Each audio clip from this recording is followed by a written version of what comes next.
Selamat petang, salam Malaysia Madani. Anda sedang menonton rancangan kami pagi ini. Sini ada cerita bersama dengan saya Jovinia Jim. Dan juga saya Edwin Robin untuk edisi hari ini 8 Januari 2024. Ini minggu yang kedua kita bersama kan Jovi. Tapi ini kali pertama kami bergandingan untuk tahun 2024 dengan wajah baharu kami baik ini tahun ini. Serba baru. Walaupun serba baru, tetapi ialah segmen kami masih tetapkan, masih lagi kita bersama dengan segmen-segmen cuma dijenamakan. Betul. Lebih kepada orang bilang lebih terkini, lebih segar. Itu pembaruan yang kami bawakan untuk tahun 2024. Tapi sebelum tu Edwin, belum pula ucap selamat tahun baru. Ya kan, selamat tahun baru. Tahun lalu kita Christmas sama-sama. Tahun lalu kita Christmas. Seminggu selepas itu masuk tahun baru pula. Tahun baru. Selamat tahun baru juga Jovi dan juga bagi penonton kita lah. Yang pertama kali sebab masih belum terlambat. Hari ini hari ke-8 di tahun 2024 ni kan. Dan semoga waktu tahun baru ini anda semua masih dalam semangat lagi. Mungkin azam tahun lalu tidak sempat dibuat, tahun ini dibuat lagi. Tapi sebenarnya memang macam tu kan. Setiap tahun pun makan dibawa balik, dibawa sambung ke tahun-tahun sambung seterusnya. Sampai lah, atau sampai bila lah tercapai kan. Okey, baik. Seperti biasa, boleh terus ikuti kami di semua laman media sosial, Facebook, Instagram, TikTok, dan juga jangan lupa untuk turun aplikasi RTM Click untuk memudahkan anda menonton dan juga mendengar semua saluran TV dan radio RTM dan juga rancangan dalam podcast yang menarik yang bawakan pada anda di aplikasi RTM Click. Ya, dan seperti yang kita katakan tadi, kita masih lagi tetapkan segmen-segmen dalam kami pagi ini. Kita juga akan bersama dengan artis jemputan untuk bersama-sama buat persembahan di pentas kami pagi ini. Kita sudah jenamakan menjadi Onsiko Toko bersama dengan artis. Nanti kita akan bersama dengan artis siapa, tunggu. Tapi sebelum itu kami ingin kongsikan kepada anda, ini adalah daripada yang dikeluarkan oleh Pesuruhjaya Perlindungan Data Peribadi kepada pengguna data dalam memastikan keselamatan. Ini dia dalam kita memastikan keselamatan penyimpanan dan juga integriti data peribadi sentiasa terjamin. Ini khasnya kepada semua pengguna. Ini antara langkah-langkah yang harus kita terapkan dan kita ambil kira. Iya, baik. Yang seterusnya juga berkenaan dengan aduan. Sekiranya ada apa-apa aduan yang membabitkan perkhidmatan yang ditawarkan oleh pihak Suruhanjaya Komunikasi dan Multimedia ataupun MCMC, anda boleh cuba dengan menghubungi ataupun menggunakan talian yang disediakan. Yang pertama, boleh hubungi MCMC Consumer Care Center di talian 1800 188 030 ataupun boleh terus ke portal yang disediakan iaitu aduan.mcmc.gov.my. Orang tanya juga, kalau MCMC ni apa aduan yang perlu orang ramai boleh hantar ataupun buat aduan. Yang pertama berkaitan dengan telekomunikasi, yang kedua pos dan kurier, yang seterusnya penyiaran, kandungan dalam talian dan juga subsidiari MCMC. Itu aduan yang diterima oleh perkhidmatan yang ditawarkan oleh Consumer Care Center dan juga portal. Dan ada beberapa agensi ataupun penyelesaian yang digunakan oleh pihak MCMC dalam memastikan aduan tersebut dapat dijawab dengan segera lah kan. Jadi kita sentiasa peka sebenarnya untuk sebarang perkembangan ataupun maklumat terkini yang disalurkan terus kepada rakyat. Jadi Redwin, sekarang ini apa kata artis kita sudah pun bersedia? Iya, tapi sebelum itu kita saksikan dulu apa yang menarik sepanjang kita bersiaran untuk edisi hari ini dalam Kami Ba Ini.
Itu yang kita tampilkan pada anda untuk edisi hari ini. Pastikan anda setia bersama kami sampai penghujung siaran nanti. Ya, jadi untuk tanpa membuang masa, sebenarnya dari tadi lagi tak sabar saudara-saudara mau menyaksikan persembahan. Kita telah lihat tadi clipping menarik. Kita tampilkan kepada anda persembahan daripada Tantiana Tukiman dengan lagunya Rengot Jangap.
Itu dia persembahan dari Tantiana Tukiman tadi dengan tajuknya Renggot Jangan. Jadi kita mau tanya lebih lanjut lah berkenaan lagu-lagu ini dan juga perkembangan Tantiana. Silakan Tantiana. Tantiana. Selamat tahun baru. Tantiana cantik je, warna merah jambu. Tanpa serlah. Orang bilang positif. Betul. Aura positif orang bilang kan? Kan dengan aura positif baru lah kan.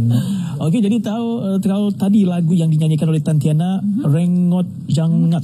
Betul kan sebutannya? Betul kan? Kami praktis lagi tadi. Macam mana sebutan Renggot Jangat? Takut salah sebut kan? Saya pun baru belajar. Oh iya. Sebenarnya dalam bahasa apa lagu tadi itu? Bajau Sama. Okey. Memang lagu asalnya lagu dalam bahasa Bajau Sama ataupun ada cerita kisah di sebalik lagu itu? Kisah di sebaliknya. Sebenarnya kalau untuk yang mungkin tidak tahu, sebenarnya lagu Renggot Jangat ni pada asalnya sebenarnya lagu single saya yang kedua. Lagu Melayu dia Keluh. Dan lagu Keluh ini sebenarnya merupakan salah satu finalis carta lagu artis Sabah pada tahun 2019. So pada tahun lalu komposer dan juga penulis lirik asal kepada lagu ini menghubungi saya untuk menyatakanlah hasrat dorang untuk menterjemahkan lagu ini kepada Bajau Sama. Dia diterjemahkan tapi mungkin feel lagu ini dari lagu yang sebelum ini Keluh dengan ini mungkin masih ada dengan Renggot Jangat ni masih konsep dia sebenarnya sama. Dia lebih kepada ya keluh sedih begitu. Cuma jalan cerita dia ada berbeza sedikit lah. Okey. Tapi cabarannya juga lah kalau ya lagu mana-mana pun lagu kalau diterjemah dalam bahasa yang kita kurang mahiri macam Tantiana sendiri pun ialah Bajau Sama bukannya budaya ataupun suku asal Tantiana kan. Jadi walaupun kita dalam terjemahan baru tapi macam mana mau dari segi sebutannya, pemahamannya kurang bilang tu kan.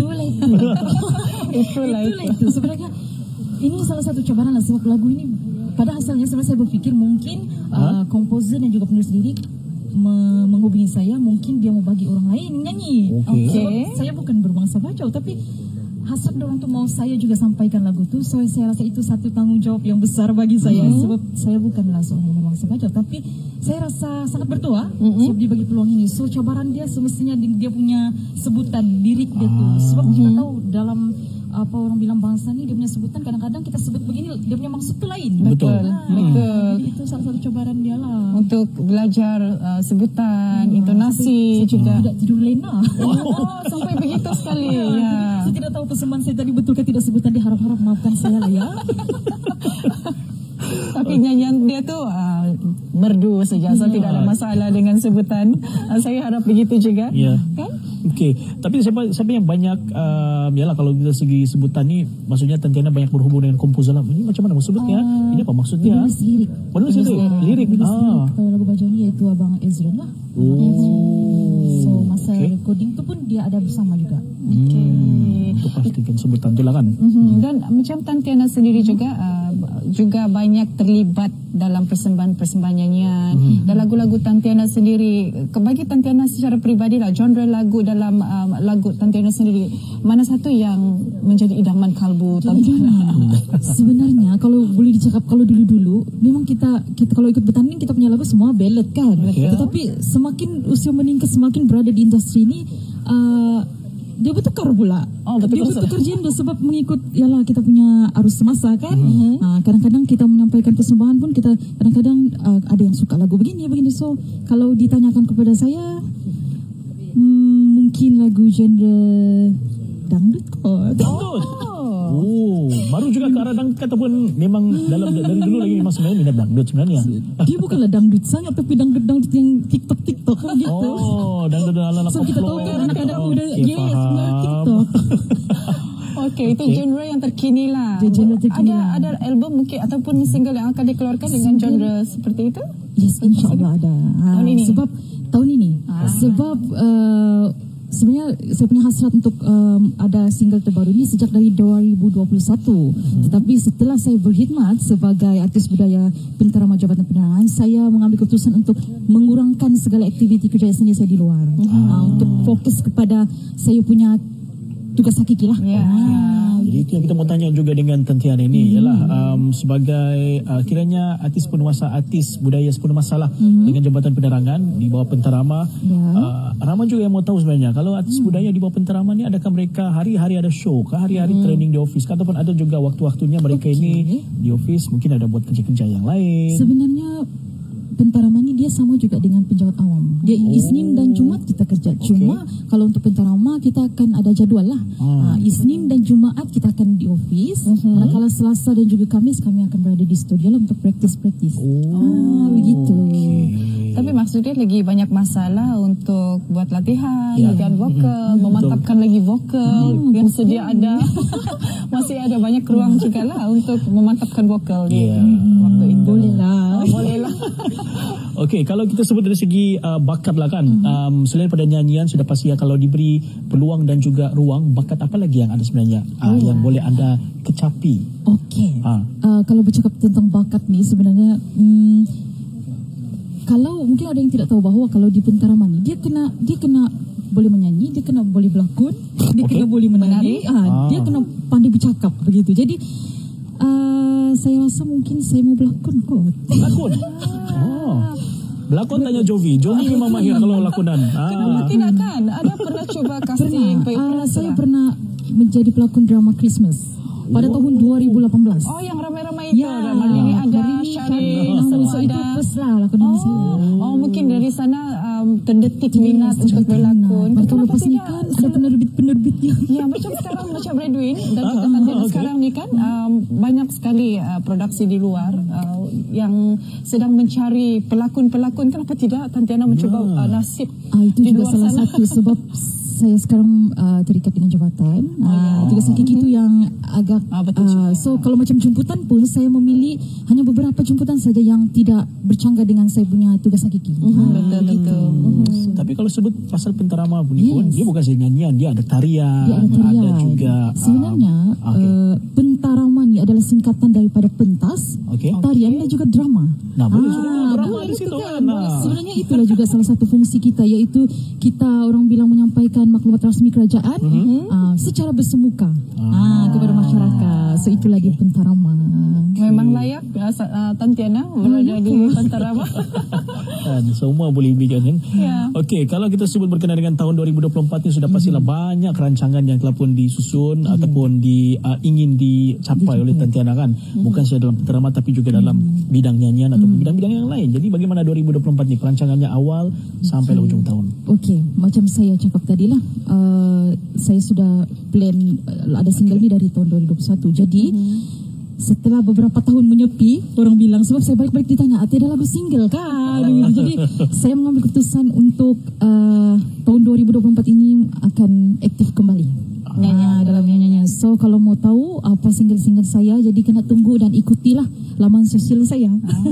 Iaitu Tantiana Tukliman. Semua Tantiana Tukliman. Semua TikTok, Instagram, Facebook, Twitter. Semua ada. So boleh follow lah.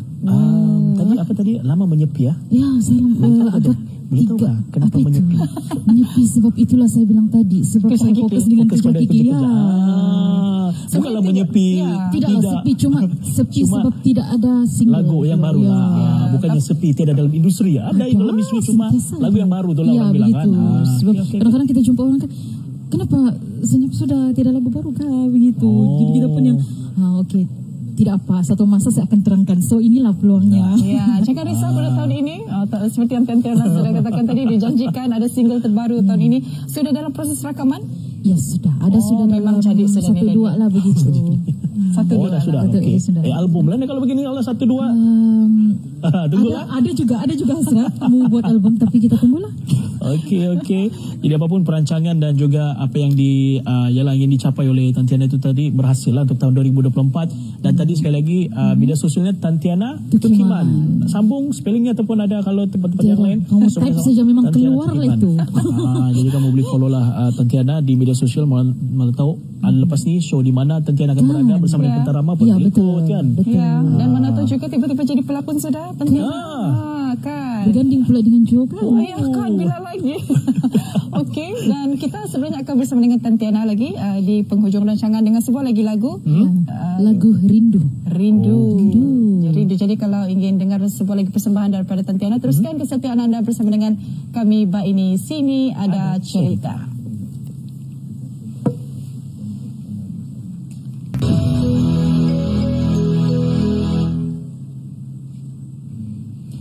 Baik, kembali bersama kami dalam KBI Sini Ada Cerita. Jadi cerita satu lagi yang kita mau kongsikan, Jovi, bersama penonton kita berkenaan dengan paparan ni yang berkenaan dengan makanan ikan dan ternak bebas bahan kimia. Okey.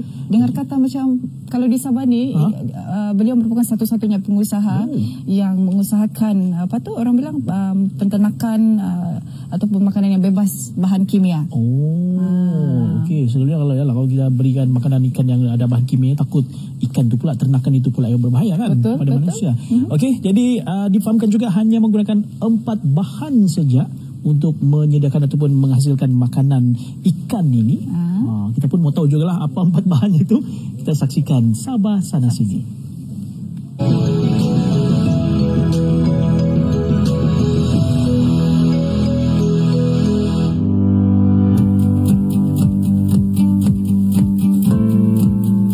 Makanan yang berkualiti menghasilkan makanan yang berkhasiat.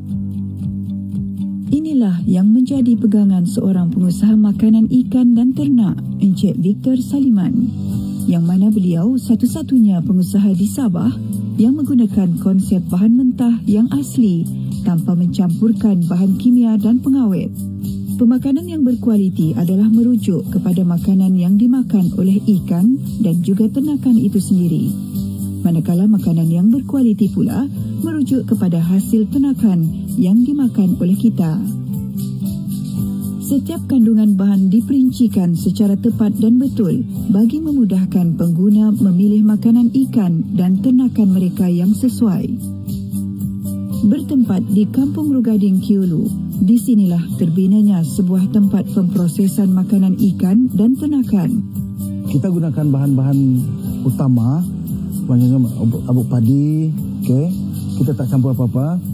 Kita ambil tepung ikan yang kita proses sendiri, kita olah sendiri, yang dibekalkan oleh seluruh negeri Sabah. Kita gunakan tepung ubi kayu. Kemudian kita gunakan minyak sawit yang masih belum digunakan untuk goreng, yang masih fresh lah. So 4 bahan ni saja kita gunakan untuk mengolah bahan ni dan menjadikan dia sebagai bahan yang utama untuk dibagi makan pada ternak kita. Dan yang paling kami di sini, kami tak gunakan bahan kimia, kami tak gunakan bahan pengawet. Dan untuk adunan itu tadi kita gunakan air original gravity, tak ada klorin. Itu yang kita campur lah, sebab dia menjadikan dia boleh dikira sebagai semula jadilah. Kita balikkan kepada kita punya ternak tadi. Hanya bermula untuk membekalkan makanan kepada ternakan sendiri, yang hanya pada masa tersebut Encik Victor beroperasi di garaj di kediaman beliau. Kami bermula tahun 2016 melalui untuk guna sendiri pada masa tu. Kemudian bila kita mula ternak ayam, ternak ikan, so kita perlu membeli dedak. So dedak yang kita beli pada masa kita itu mungkin saya tengok sendiri harga dia makin lama makin meningkat, mahal.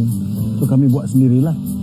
So dari situ kami bagi makan saya punya ternak apa semua. Bila kawan-kawan beli ternak tadi itu, ikan hasil daripada itu, dia mula tanya lah apa yang kita bagi makan. So dari situlah kita berkembang sebenarnya. Tahun 2016, 2017, 2018, 19 begitu. Itu dia punya perkembangan asalnya lah. Ya, bermula daripada kecil di rumah. Ini di rumah masa tu. Dari semasa ke semasa, peralatan mesin yang digunakan dipertingkatkan selaras untuk mencapai matlamat kuantiti pengeluaran yang lebih besar angkanya. Daripada 2.5 tan sehari, mengejar matlamat untuk mencapai 50 tan sehari. Anugerah yang terbaru, anugerah inovasi peringkat negeri Sabah pada Hari Penternak dan Peladang tahun 2022 melalui mesin pengeringan.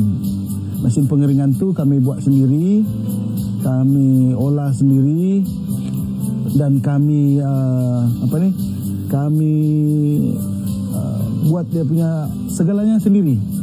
Itu yang kami dapat anugerah yang terbaru itulah. Terdapat beberapa proses pembuatan untuk menghasilkan baja atau makanan ternak ini. Selepas bahan-bahan tadi ada, kita kumpulkan, kita sukat mengikut dia punya keperluan dan formula-formula tadi yang kita ikut daripada kajian daripada UMS tadi tu, dan kita campurkan di tempat mengadun tadi, dia keluar dan kita buat di mesin peleter tu, dia jadi biji-biji tadi, dia akan membentuk dengan saiz yang kita perlu. Maknanya peleter tadi dia boleh saiz paling besar pun 10, 12, 20 mm pun boleh. Tapi tadi kita buat tu dalam 3 mm untuk standard grower. So lepas tu dia masih basah. Kemudian kita keringkan di mesin pengering tu sebelum dia di packing kan. Dia masuk di mesin penyejuk sekejap dengan kita taruh minyak sawit. Kemudian baru kita packing selepas dia sejukkan. Pengusahaan ini telah mendapat perhatian daripada Jabatan Perikanan, SIRIM, MARDI dan pelbagai agensi lain. Untuk masa depan, kami merancang sebab sekarang ni kami di fasa 2 sudah selesai sudah untuk pengenalan. Kami sudah rasa macam sudah sampai di peringkat yang kami perlu kembangkan lagi.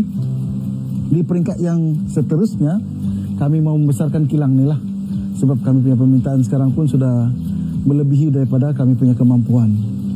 Lebih daripada kemampuan kami, dan kami mau ke depan lagi sikit. Mungkin pada ketika itu kita boleh mengeluarkan sehari dalam 50 tan. Sekarang ini dalam 2 tan tak cukup. Bermula dengan memenuhi keperluan sendiri sehinggalah dapat membantu pengusaha ikan yang lain untuk menghasilkan makanan ikan yang berkualiti seperti rasa ikan yang lazat, tidak hanyir dan mempunyai tekstur yang lembut.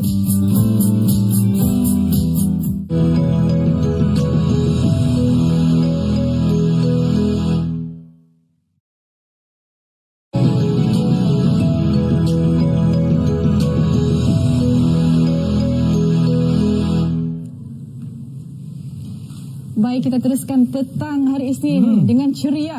Tadi kita sudah pun menyaksikan bingkisan itu Sabah sana sini, dan sekarang ini kita sebelum ini kita berseorang dengan tetamu saja, Radwin. Betul. Dan sekarang kita duduk di meja, juga ada tetamu bersama dengan kita yang akan kita perkenalkan. Tapi kalau anda yang ingin bertandang ke negeri Sabah ataupun pernah bertandang ke negeri Sabah, pernah melawat Taman Kinabalu, tempat-tempat menarik di negeri Sabah, mungkin kita lihat ini adalah antara tarikan pelancongan di negeri Sabah, tapi kita ingin tahu di belakang tabir siapakah yang mengelolakan taman-taman ataupun reserve ini. Kita akan bersama dengan tetamu di studio untuk kita membicarakan lebih lanjut lagi bersama dengan Encik Peter Lintar yang merupakan pengerusi Lembaga Pemegang Amanah Taman-Taman Sabah, akan membincangkan bersama dengan kita melestari alam. Nah, itu antara yang saya sebut tadi, antaranya yang akan Encik Peter sendiri akan ulas mengenai dengan Taman Kinabalu dan peranan TTS sendiri di dalam melestarikan alam sekitar. Tapi sebelum itu, Encik Peter, selamat datang. Terima kasih kerana bersama dengan kami. Sama-sama. Untuk menjawab dulu soalan segmen kita ni, dan kita ingin tahu terlebih dahululah sedikit latar belakang Taman-Taman Sabah, Encik Peter. Terima kasih. So, sebagai pengenalan, Taman-Taman Sabah ini merupakan salah satu agensi di bawah payung Kementerian Pelancongan, Kebudayaan dan Alam Sekitar Negeri Sabah, iaitu telah ditubuhkan pada tahun 1964. Yakni pada tahun ini Taman-Taman Sabah ini telah mencapai kemenjaka usia 60 tahun. Jika kita ibaratkan Taman-Taman Sabah ini sebagai seorang manusia, ianya seorang manusia yang telah mencapai 60 tahun dan kita gelar dia sebagai warga emas. Dan sudah tentu warga emas ini mempunyai pengalaman dan kebijaksanaannya sendiri. Jadi buat masa ini Taman-Taman Sabah diamanahkan oleh Kerajaan Negeri Sabah untuk menjaga 9 buah taman. Iaitu 3 daripadanya ialah taman daratan, dan 6 lagi adalah taman marine. Jadi salah satu taman daratan yang ada ialah yang pertama ini ialah Taman Kinabalu. Biasa kita panggil sebagai Kinabalu Park, yang telah diwartakan pada 16 Januari tahun 1964 di bawah Ordinan Taman-Taman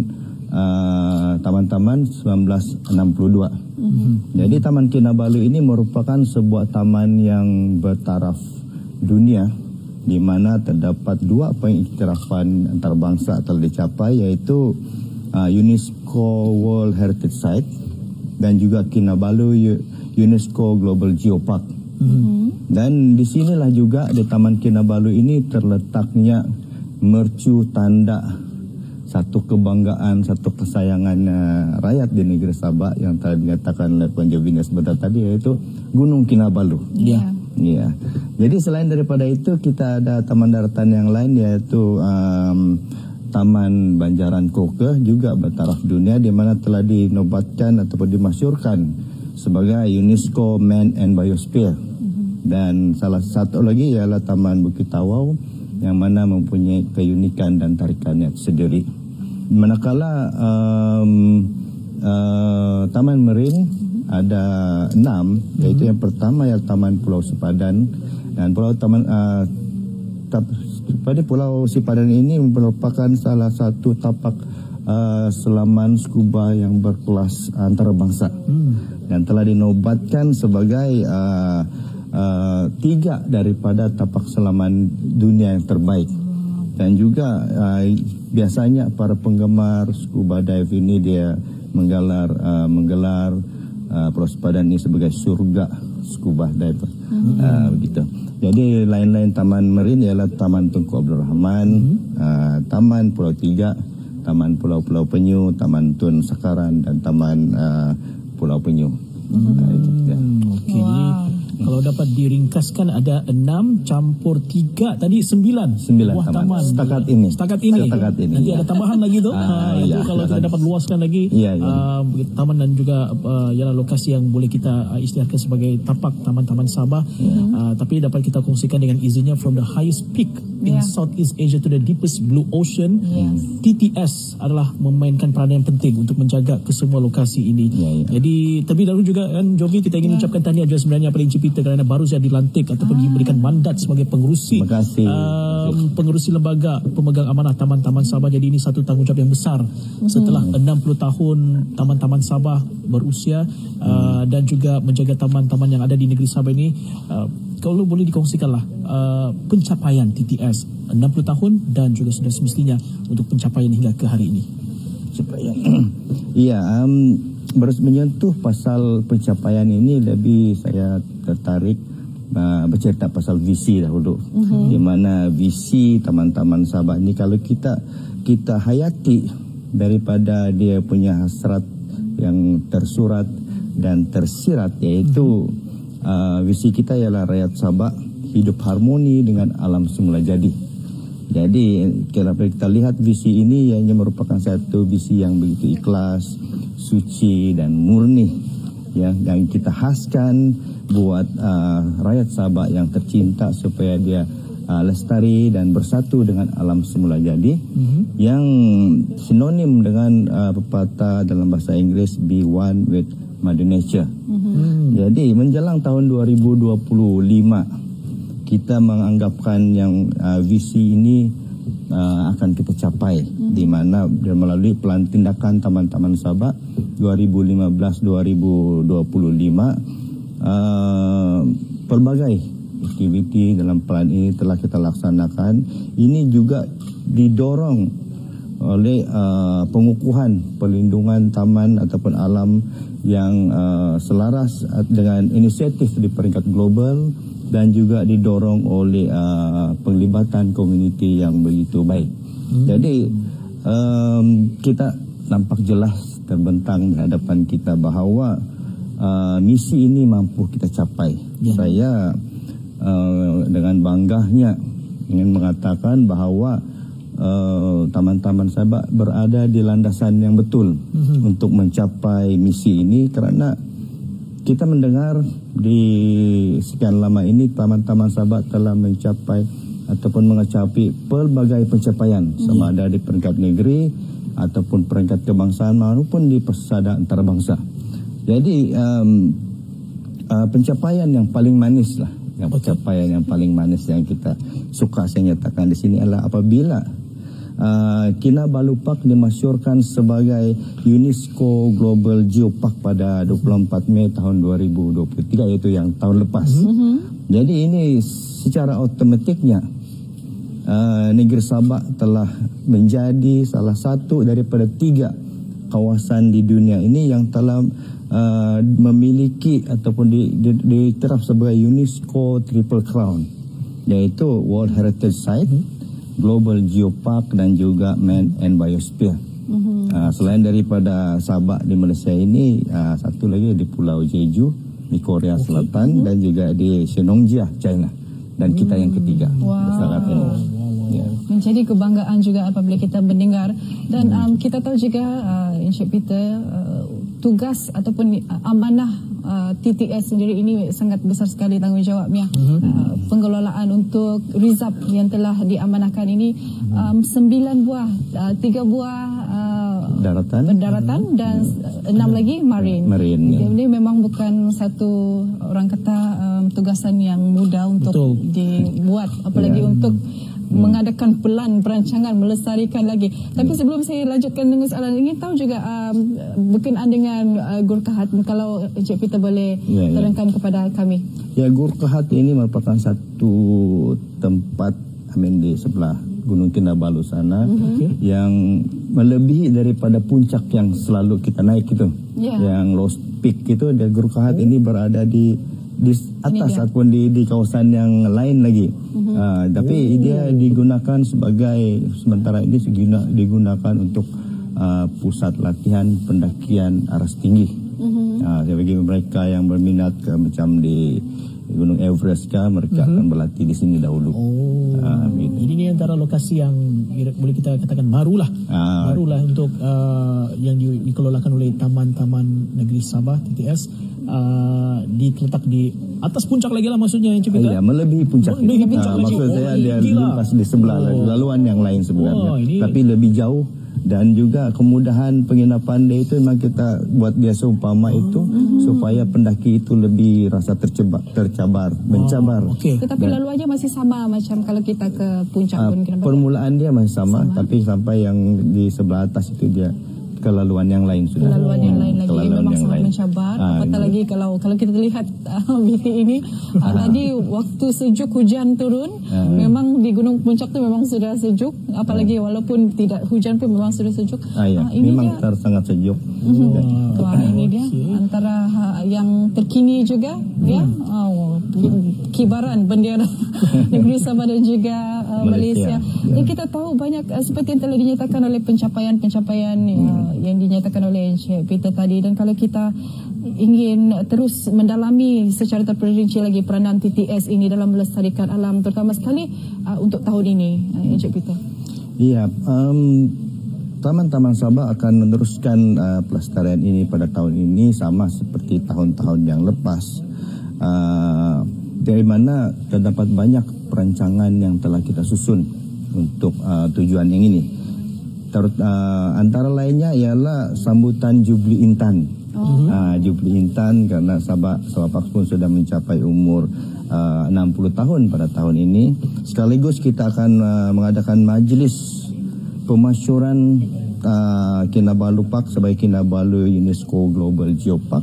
Ini akan kita adakan dalam masa terdekat, iaitu pada 16 Januari tahun ini, dan dijangka akan dirasmikan ataupun disempurnakan peresmian ini oleh Yang Amat Berhormat Ketua Menteri Datuk Seri Panglima Haji Nur di dataran Kota Belud. Dan sekaligus atas pemasyuran ini, maka sah dan biasa itu kita juga meraihkan UNESCO Triple Crown yang saya maksudkan tadi. Jadi selain daripada itu, Taman Sabah kita memastikan juga pada tahun ini pengiktirafan antarabangsa ini sampai dan dirasai oleh semua komuniti. Jadi penglibatan yang besar, kita mau penglibatan yang besar dan proaktif daripada komuniti, bukan saja dari segi pemeliharaan ataupun penjagaan ini, tapi kita terjemahkan dia.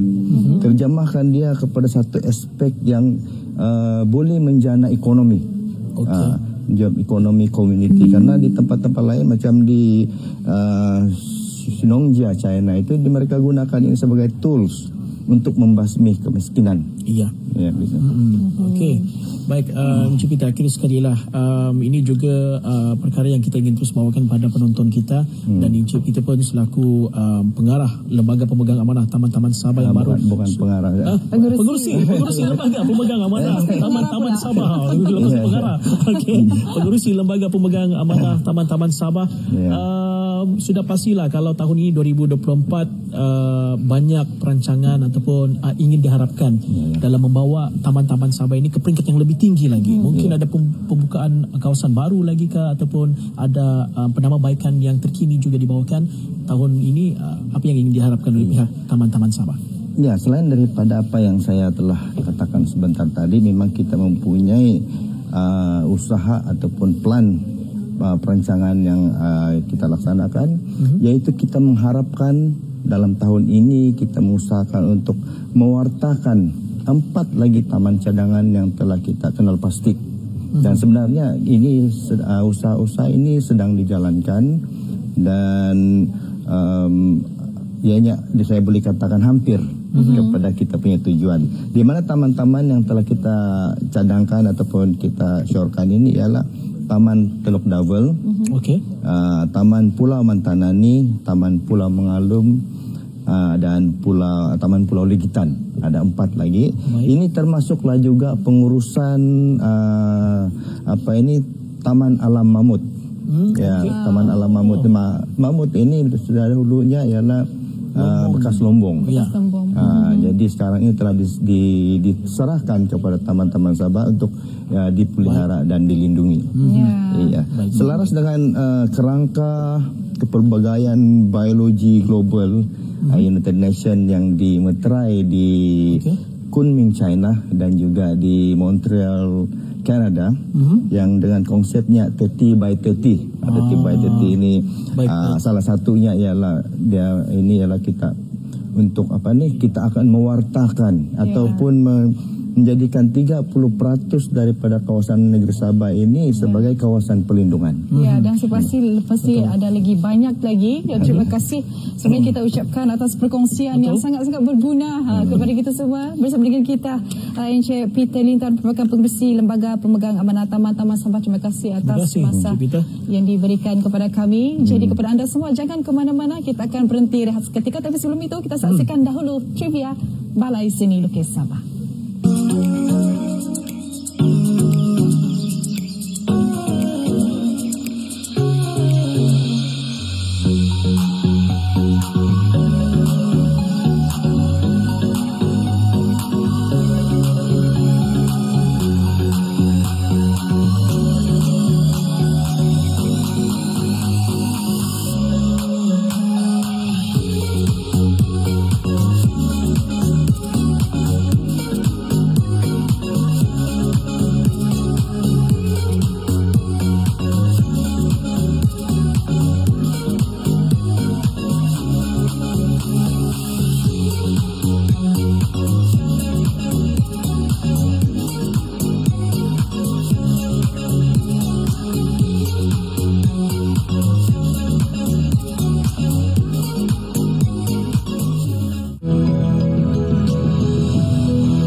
Baik, terima kasih bagi anda yang terus setia bersama kami sampai ke waktu ini. Kita sudah sampai ke penghujungan. Jovin, tak segar pula kita sudah bakal mengakhiri untuk siaran hari ini 8 Januari. Terima kasih bagi anda yang menonton, dan sebelum berpisah seperti biasa kita ingin kongsikan beberapa info lagi untuk anda. Yang pertama iaitu pengkalan data utama padu yang telah pun dilancarkan baru-baru ini. Jadi persoalannya, sudahkah anda daftar? Kalau sudah, tahniah. Kalau yang belum, jangan risau, masih lagi dibuka hingga 31 Mac. Pastikan anda kemaskini maklumat seperti yang diperlukan, dan juga untuk memudahkan penyampaian perkhidmatan kerajaan kepada rakyat terutamanya. melalui pangkalan data utama ni Padu. Okey? Ya, dan mungkin ada juga yang tertanya-tanya sebenarnya apakah itu My Digital ID? Mungkin ini juga adalah perkara baru bagi anda dan ini dia untuk makluman bersama digital adalah identiti digital yang mana merupakan sistem pengenalan diri dalam talian yang sah dan selamat. Jadi selain daripada kita bukan saja menggunakan pengenalan, ini juga adalah sah dan selamat dan kita kena ambil tahulah dan pekah. Betul. Ya. Ya, okey. Jadi sebelum berpisah, tadi kita sudah pun war-warkan awal tadi, kita ingin tutup kami ini untuk edisi hari ini dan satu lagi persembahan nyanyian dari Tantiana Tukiman. Ya. Kali ini lagu yang menggabungkan bahasa Sungai dan juga bahasa Malaysia yang bertajuk Rindu. Ya, Okey? tapi sebelum itu jangan lupa untuk terus ke laman sosial kami ini sudah dicerita di semua laman sosial kami, Facebook, TikTok, Instagram dan juga mau turun aplikasi RTM Click. Ya, jadi jangan rindu-rindu kami. Minggu depan kami akan ada juga. Kita terus berhibur bersama dengan Tantiana Tukiman. Saya Randy Robin. Saya Jamila Jim dan jumpa lagi.